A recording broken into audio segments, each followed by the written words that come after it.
Hi again then guys, and welcome to another drag build on Gran Turismo Sport, and this was actually a fairly highly requested one. I had a number of messages to do a tune for this car.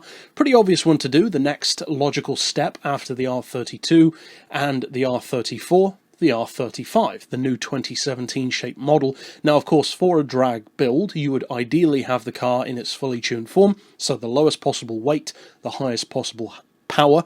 You could change that, of course, if the lobby dictates it, or if you just want to, but I would recommend having that fully tuned in both ways, level 5. Traction control you definitely want turned off. As far as tyres, I've gone for racing super softs, as always with these drag builds. It does make a nice change from having NOS, for instance, but again, it's down to you, fit different tyres if you want to. As far as the suspension, we've got the ride height on 100, which is lower, but still allows you to take up that launch off the line without bottoming out. As far as the frequency, we've got that on 1.9, front and rear. Anti-roll we've got as high as possible, for the same reason as usual. The car is designed purely for straight lines, so you don't want it wallowing about from side to side. For compression, we've got that as low as possible. Well, actually, no, it isn't as low as possible. It's a little bit higher, on 60.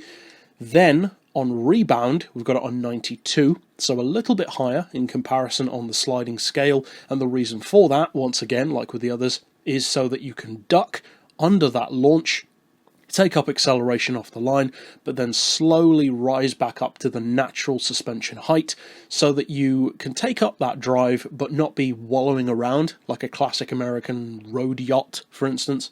As far as camber, we've got that neutral, as much tyre contact to the road as possible. Neutral toe as well. Unfortunately, you can't adjust the downforce. Thankfully, though, it doesn't have that much to work with.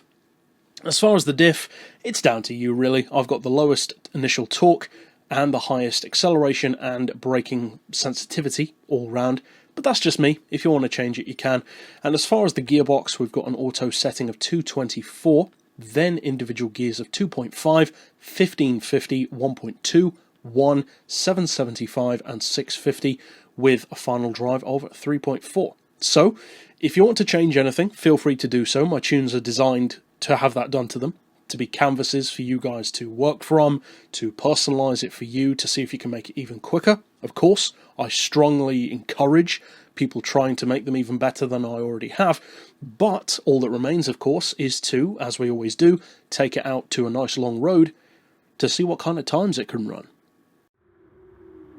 Now, of course, the GT-R is always going to be fast, but how fast in comparison to the R32 and R34? Well, of course, all of the specs are in the descriptions of those videos, and likewise, they are in this one. But as a point of comparison, if you want to do so, this car can hit 60 in 1.9 seconds, 100 in 4.1 seconds, 150 in 8.5, and then above 150 is where it really sets itself apart, because it's quicker than the other GTRs already, but it's at the higher levels where you really notice that gap open up between them. So 150 is 8.5, but then 175 is 12.1, which is a lot quicker than the other GTRs.